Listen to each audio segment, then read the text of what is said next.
और जब राहुल गांधी नहीं है तो ये माना जा सकता है कि नीतीश कुमार की रास्ता क्लियर है। नमस्कार, मैं हूं पल्लवी, आप देख रहे हैं नेशन एसजेपी।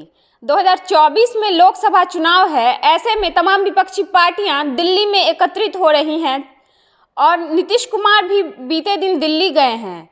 वहां से जो तस्वीरें निकल के आ रही हैं उसके क्या मायने हैं, इन तस्वीरों पर क्या कयास लगाए जा रहे हैं, इस पर चर्चा के लिए हमारे साथ हमारे चैनल में मौजूद हैं पत्रकार विकास कुमार। आइए इनसे चर्चा करते हैं और जानते हैं कि इन तस्वीरों के क्या मायने हैं। सबसे पहले तो विकास जी, आपका बहुत बहुत स्वागत है हमारे चैनल में। जी बहुत बहुत धन्यवाद, और नेशन एसजेपी देखने वाले सभी दर्शकों को मेरा सादर प्रणाम। विकास जी, तो आप हमें बताइए कि ये जो तस्वीरें निकल कर सामने आ रही हैं इसके क्या मायने हैं, क्या मतलब हैं? आपको याद होगा कि कुछ दिन पहले भाजपा के एक वरिष्ठ नेता और केंद्रीय मंत्री ने एक प्रेस वार्ता की थी पटना में। उन्होंने कहा था कि विपक्ष कभी एक नहीं हो सकता है।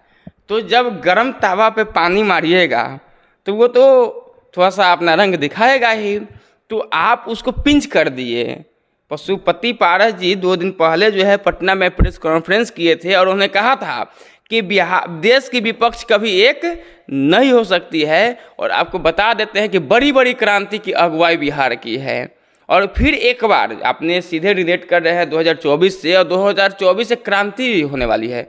क्या होगी, सरकार किसकी बनेगी, कौन प्रधानमंत्री बनेगा, ये हम आप तय नहीं करेंगे, तो जनता तय करेगी। हम लोग लोकतांत्रिक देश में हैं। लेकिन जहाँ तक जो तस्वीरें निकल करके आप देख रहे हैं, बिहार के तमाम जो बड़े नेता हैं, मुख्यमंत्री, पूर्व मुख्यमंत्री जीतन राम मांझी, बिहार के डिप्टी सीएम, सारे लोग दिल्ली में हैं, बड़े बड़े नेताओं से मिल रहे हैं। इसका आप एक साफ मतलब समझ लीजिए कि नीतीश कुमार की अगुवाई में विपक्ष एकजुट होने जा रही है। और जो तस्वीरें निकल कर राहुल गांधी से उन्होंने मिला, मल्लिकार्जुन खड़गे से मिल रहे हैं, अरविंद केजरीवाल से इनकी मुलाकात हुई, तो सारे लोग कहीं ना कहीं विपक्ष जो है अब एक हो रही है। और ये लोग भी समझ गए हैं, क्योंकि एक तरफ एनडीए, एक तरफ यूपीए, और यूपीए के तहत थर्ड यहाँ एक ये सेकेंड फ्रंट है। हो सकता है चुनाव आता है तो कहीं थर्ड फ्रंट भी बन जाए, लेकिन सेकेंड फ्रंट के तहत सारे जो विपक्ष है उनको एक साथ यदि आना पड़ेगा या आना चाहिए। और ख़ास करके यदि चुनाव, चूँकि लोकसभा चुनाव है, क्षेत्रीय चुनाव तो है नहीं कि 10-12 कैंडिडेट खड़े हो जाएंगे। आर पार की लड़ाई होती है लोकसभा में, और इस आर पार की लड़ाई में यदि नीतीश कुमार के नेतृत्व में, चूँकि कुछ दिन पहले बिहार में एक हवा चली थी कि देश का प्रधानमंत्री कैसा हो, नीतीश कुमार के जैसा हो। चुनाव के वक्त आपको याद होगा नीतीश कुमार जी ने एक बयान दिया था कि मुझे अब चुनाव, तो ये मुख्यमंत्री का चुनाव नहीं लड़ना है। ये कौन बोला कि प्रधानमंत्री का नहीं लड़ेंगे? हम मुख्यमंत्री नहीं बनना है, प्रधानमंत्री बनना है।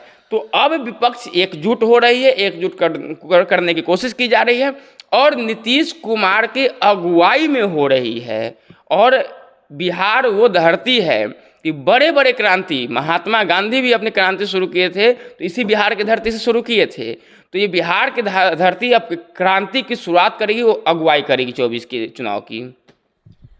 आपने कहा कि बिहार वो धरती है जहाँ से हर क्रांति की शुरुआत होती है, तो क्या ये चुनाव नहीं, इसे क्रांति माना जाए? चुनाव क्रांति ही होती है। क्रांति जब होती है तो एक मुद्दे पे होती है, एक पहलू पे होती है। लेकिन चुनाव आपकी जन जीवन को प्रभावित करती है, वो जन जीवन संबंधित होती है। ये क्रांति नहीं, महाक्रांति है। एक आपका गलत वोट, एक आपका गलत डिसीजन, एक आपका गलत जो होता है चुनाव, जो है आपकी पूरी आने वाले 5 साल आपकी, आपके बच्चों की, आपके परिवार की, पूरे देश की भविष्य को खराब कर सकती है। एक गलती, एक सिर्फ छोटी सी गलती, आपका एक गलत चुनाव इतना बड़ा देश को बर्बादी की तरफ लेकर के जा सकता है, ये आप सोच भी नहीं सकते हैं। तो चुनाव क्रांति नहीं, मेरे नज़र से ये महाक्रांति है। और जब महाक्रांति होती है तो सारे लोग बढ़ चढ़ के इसमें हिस्सा लेते हैं। और इस बार के चुनाव में आपको एक बात और बता देते हैं, पोलिंग जो परसेंटेज है वो बढ़ेगी। पोल परसेंटेज इस बार बढ़ेगी, क्योंकि अक्सर जो पोल परसेंटेज होते हैं, जो भी बहुत सारे लोग नहीं जाते हैं, इस बार नोटा कम आएगा, आपको यही बता देते हैं। इस बार सीधी आर पार की लड़ाई है, एनडीए और यूपीए की लड़ाई जो होगी सीधी टक्कर में होगी। नोटा कम आएगा, पोल परसेंटेज बढ़ेगा। क्यों? क्योंकि यह लड़ाई अब नाक की लड़ाई है। क्योंकि यदि नीतीश कुमार, अभी यह कयास की बात है, यदि नीतीश कुमार यदि प्रधानमंत्री पद की दावेदारी करते हैं तो पोल बिहार के खास करके जो है कि पोल बढ़ेगी, क्योंकि आपको पता होगा। और इसमें भी कोई दो मत नहीं है मेरे समझ से कि नीतीश कुमार प्रधानमंत्री के कैंडिडेट ना हो, क्योंकि बिहार से बाहर अब नीतीश कुमार फैलने लगे हैं। अभी गोवा के अंदर चुनाव हुआ, एक और राज्य में चुनाव हुआ, भले चुनाव वहाँ हार गए लेकिन उन्होंने हाथ में पाँव पसारा। यूपी में अभी निकाय के चुनाव है, वहाँ पे भी चुनाव लड़ रहे हैं। तो यूपी में चुनाव लड़ने का मकसद आप बोले क्रांति नहीं है, क्रांति ही है, तभी तो पूरे देश को एकजुट कर रहे हैं। यूपी में ये निकाय चुनाव क्यों लड़ेंगे? ये तो क्षेत्रीय चुनाव होता है, क्या जरूरत है, ये पूरा राज्य परिवर्तन कर देंगे। लेकिन यूपी का चुनाव, निकाय का चुनाव, यह तय करेगा कि नीतीश कुमार को यूपी में क्या समर्थन मिलेगा। ये निकाय चुनाव जो है कि तय करेगा कि नीतीश कुमार, क्योंकि देखिए एक बात है, लोकसभा चुनाव में यूपी, बिहार, महाराष्ट्र, राजस्थान, गुजरात है ना, तो गुजरात तो खैर एक तरफा है, आप ये भी जानते हैं। लेकिन ये सब जो राज्य है ना, बंगाल आपका, ये सब जो है आपका निर्धारण करेगा कि किसके हाथ में गद्दी जाएगी। उसमें खास करके यूपी बिहार की जो सीटें हैं, और यूपी बिहार में भी खास यूपी के जो सबसे बड़ी राज्य है, लगभग 80 वहाँ के लोकसभा सीट से है, तो वो निर्धारण करेगी कि आखिर इस बार पलड़ा किसकी भाई रहेगा। नीतीश कुमार अपने आप को आजमा रहे हैं कि प्रधानमंत्री के कैंडिडेट होते हैं तो यूपी में उनका पलड़ा कितना भारी रहेगा। तो एक बात और है, देखिए जो बिहार कहे या देश कहे, तो यहाँ के चुनाव दो चीज़ पर आधारित होती है, जाति और पार्टी। ये यहाँ के बिहार में भी और पूरे देश में भी जाति और पार्टी बहुत इंपॉर्टेंट होती है, और नीतीश कुमार अपनी पार्टी को लेकर जाति को जोड़ने चले हैं यूपी में। बिहार की जाति तो उनके साथ है, क्योंकि देखिए चुनाव में जातीय समीकरण बहुत इंपॉर्टेंट होता है, और बिहार की जो उनकी स्वजाति है उनके साथ है, इसमें कोई दो मत नहीं है। लेकिन यूपी में जो मुख्य जो जाति है कुशवाहा और कुर्मी की, जो कोयरी कुर्मी कहते हैं, ये जो है कि कोई मुख्यमंत्री बनता है तो आपको पता होगा कि जब भाजपा की सरकार बनी थी तो स्वामी प्रसाद मौर्य, केशव प्रसाद मौर्य, भले स्वामी प्रसाद मौर्य बाद में टूट गए, लेकिन जगह उन्हें मिली। जब चुनाव थी तो उससे पहले केशव प्रसाद मौर्य यानी कुशवाहा समाज से प्रदेश अध्यक्ष बना दिया गया। तो वहाँ पे कोयरी और कुर्मी में एक एकता भी है यूपी में, बिहार की तरह नहीं, बिहार में भी है, भाईचारा है, लेकिन वहाँ पे ज़्यादा है, एक बड़ी आबादी भी है। तो अपनी ये जनसंख्या को गिनने चले हैं, भले ही जातीय जनगणना चल रहा है, लेकिन जातीय जनगणना पेपर पर नहीं, चुनाव के माध्यम से जातीय जनगणना होगी कि किस जाति की कितना वोट है और कहाँ पड़ रही है। तो ये क्रांति है। आपने सवाल था कि क्रांति कैसे है, तो क्रांति है कि ये सारे लोगों को जोड़कर और गद्दी को तोड़कर। आपने जातीय जनगणना की बात की कि इसके माध्यम से नीतीश कुमार अपना वोट साधने की कोशिश कर रहे हैं, और बिहार में जातीय जनगणना में जातियों को कोड मिला है, तो आपको क्या लगता है कि ये कोड जो मिला है इस पे लोग खुश हैं? छोड़िए ना, इस चुनाव से कुछ संबंधित नहीं है। जातीय कोड वो राजनीति की बातें है, वो नेता जाने और वो जिनको मिला है वो जाने। उस पर जातीय कोड पे हम लोग को कोई जरूरत नहीं कि हम दो पत्रकार यहाँ बैठ करके जातीय कोड पे चर्चा करें। अब बताइए, सरकार को लगा जातीय कोड देना चाहिए, अरे भाई गजब बेवकूफ़ी। हिंदू मुस्लिम सिख ईसाई आपस में सब भाई भाई, और अब तो हिंदुए और मुस्लिम को बांट दिए, सिख ईसाई को बांट दिए, अब क्या है का भाईचारा। तो इसमें ज़्यादा बोलने की जरूरत नहीं है। हाँ, इसमें कोई दो मत नहीं है कि जाति जरूरी है, लेकिन उसकी जगह है। बहन के शादी करना है, बेटी के शादी करना है, बेटा के शादी करना है, भाई के शादी करना है, जाति धर्म वही देखिए। बिहार के, राज्य के, प्रदेश के, देश के विकास में, इसकी बढ़ोतरी में, यहाँ की आर्थिक स्थिति में जाति और धर्म की कोई जगह नहीं है। सर्वधर्म संभव वसुधैव कुटुंबकम, यहाँ सारे धर्मों की जगह है, और भारत एक धर्मनिरपेक्ष देश है। यहाँ पे जाति के नाम पे, धर्म के नाम पे नहीं होना चाहिए भेदभाव। कहीं ना कहीं जो है कि इससे जो व्यक्तिगत द्वेष है फैलेगा, हम हो या आप हो। हमें नहीं लगता है कि आपको या मुझे कोई ऐसा जाति है जिसकी मित्र ना हो हम लोग के साथ, हर जाति धर्म का हम लोग के साथ लोग हैं।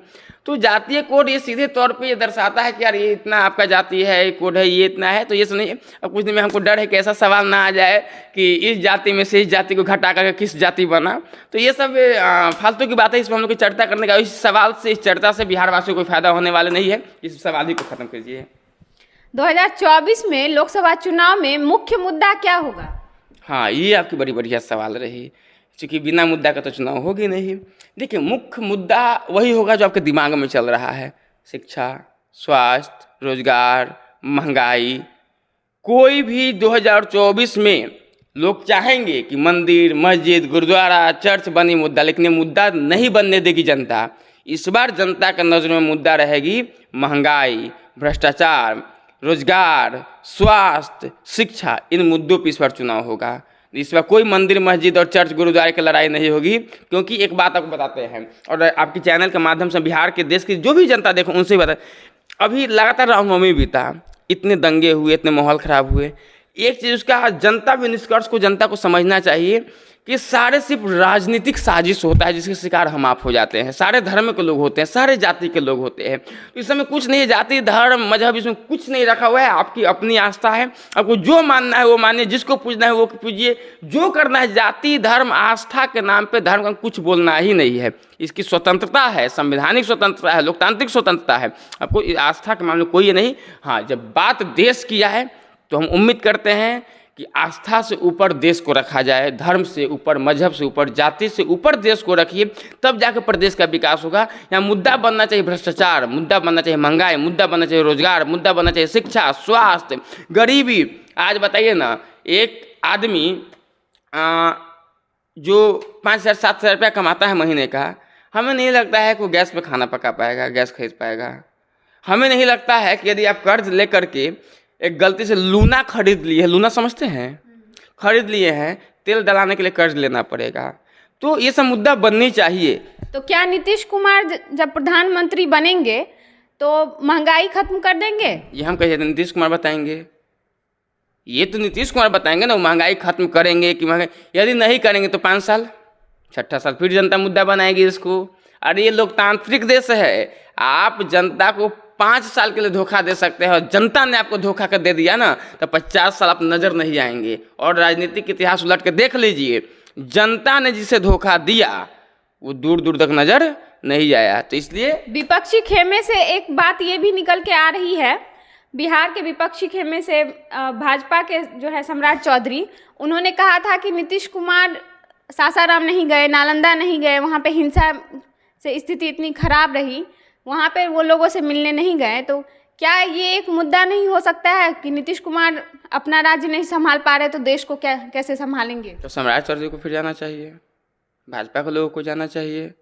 देखिए, हम यहाँ के तारीफदारी पक्षपात करने के लिए नहीं बैठे हैं, राजनीतिक है और राजनीति में आरोप प्रत्यारोप पर यदि चर्चा करने लगिएगा तो हमारे और आपके पास टाइम नहीं मिलेगा चर्चा करने के लिए। तो राजनीतिक में कल तक जब सत्ता में थे क्या कर रहे थे?